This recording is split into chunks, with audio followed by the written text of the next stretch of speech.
What's up, y'all? I'm back. Sorry I haven't been posting much. I've just been dealing with some personal stuff. You know how it is. Mental health's a bitch.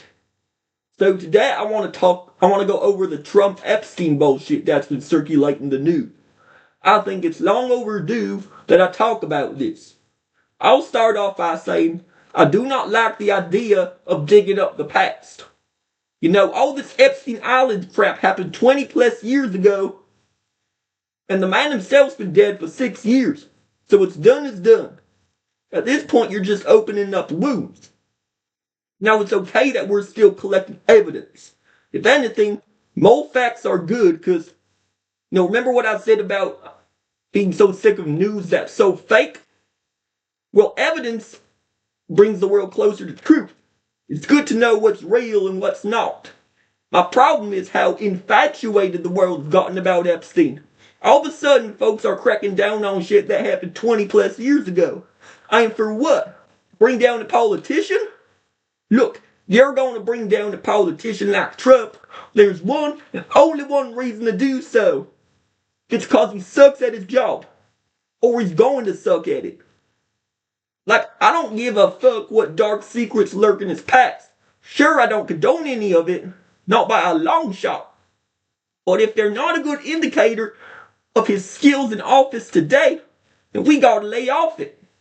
Look, Trump's been in office for 4 years. I already know what he's like as president. We don't need to dig up Epstein's grave to figure out he's a terrible president. So here's where I feel very convoluted. I want to see Trump get taken down. It's not his policies I hate so much as the mentality behind them. He's not a good leader, and if they want to put a good leader up there, then all the old ones have got to clear the way. Dems, GOP, everyone, gotta go. And if digging up Epstein's grave helps take him down, then I guess it's alright. I hate that this is what it's gotta come down to. I wish we could take him down through common sense alone. But I guess whatever works, works. But that's not all. You got some folks who don't give a fuck how he's doing in office. They want to take him down just because they want justice for what happened on that island. Look, guys, this shit happened 20 plus years ago. It's dead. It's gone. To all the victims out there, and I'm calling them victims, not survivors, because they're not survivors. That's a term I'd attribute to someone who was maybe in the Titanic or concentration camp, or had stage 4 cancer, or was stabbed in the chest. You know, that stuff. I'm just being dead honest here, guys. But to all y'all out there, I'm sorry for what you went through, okay? It shouldn't have happened. But it's been so long now, it's really time to let go. Forgive and forget. They pulled the same shit on Kavanaugh, remember that?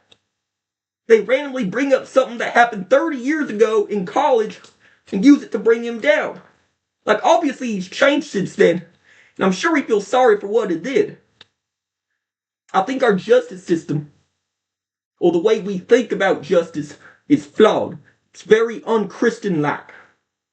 And I ain't no Bible boy. Okay, I don't worship Jesus, but I do admire much of what he stood for.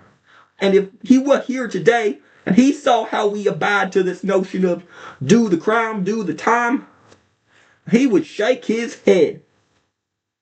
At this point, the only thing we can demand from Trump is a sincere apology. He's got to repent. He's got to show remorse. Shake it out of him if we have to. It might not work, but we at least got to try, crying out loud. Now, I think this whole Epstein panic is playing out the same way as a lot of other recent controversies. Like climate change and coronavirus and Trump's health. There's always two sides you can be on. And no side wants the cold hard truth. They want to put their own spin on things. They want to make up all this bullshit. Why can't we just come together, get to the bottom of things? You got leftists saying the world's gonna burn. Republicans are saying, oh, it's all good, everybody. Nothing's gonna happen. Even Trump's assassination attempt was this way last summer. Hell, I thought some lunatic shot Trump's ear off. And then I hear all these reports about it being a setup, and there was fake blood, and the bullet was stopped by a tree. Motherfucker! Does everyone spray on a can of truth repellent in the morning or something? What the hell's going on here? Why can't we just solve 2 plus 2? It seems one side's always trying to cover up shit, while the other side's trying to sensationalize it. Blow it over the top like a fucking tabloid. Let's take coronavirus, alright? Think back to February of 2020. Exaggerated everything. Democrats did. Who covered it up? The Republicans. Now, for a more current example, let's take the crime in Washington, D.C. Who exaggerates it? Trump does. Covers it up. Democrats. So what about Epstein? Well, obviously, Trump's doing the cover-up. But let's look at the bigger picture here. There's 2 sides to this, alright? Side A, you got the perpetrators, aka Trump and his greasy dirtbag cronies. Side B is the victims, aka a bunch of sexy girls. They're all going to testify, and you can't trust what either side says. Because it's all lopsided, It's the same old, you're right and you're wrong bullshit. The victims will over-victimize themselves, and the perpetrators will fail to own up to their wrongdoings. Like, oh, we're going to sue you for the way you treated us. Well, we're going to sue you for slandering us. Somewhere the 2 lines cross, alright? And that, my friends, is the moment of truth. We just need a middleman who's smart, who can listen to both sides, put 2 and 2 together. So let me demonstrate for you. I got point A here, and I got point B here. So I take this compass, put it on point A. Okay? Put it on point A. And draw a curve. Okay? I draw a curve up here.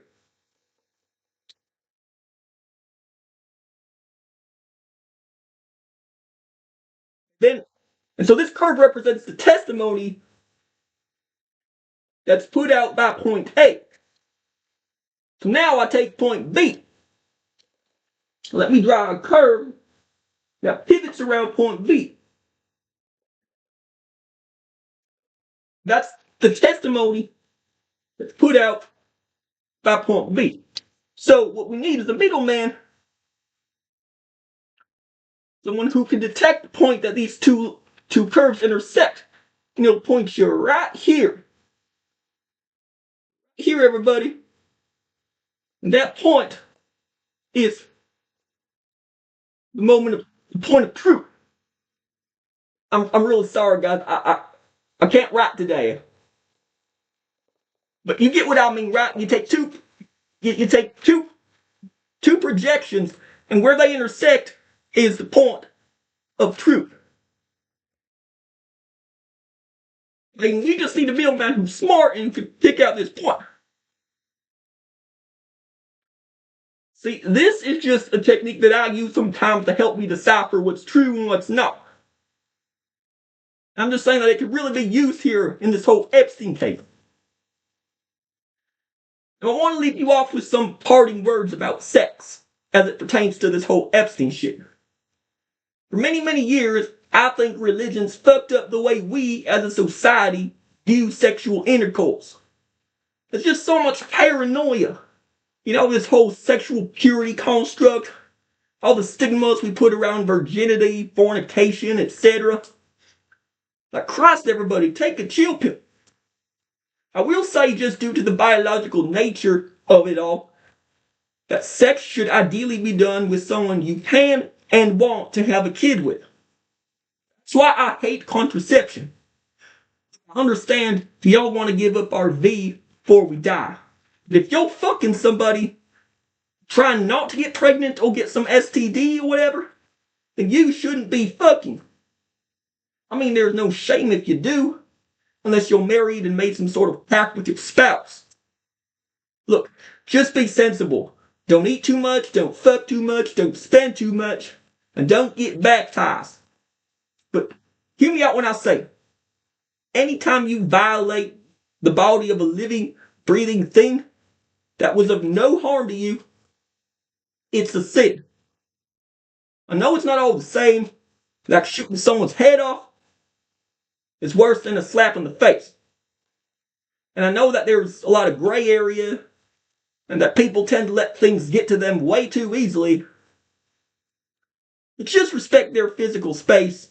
Alright, if they say no, then keep your hands off. I ain't just try to be reasonable. Alright, guys, I'm gonna take off. I got a real fun one for you in a couple weeks. So keep tabs on it. I'll see you there.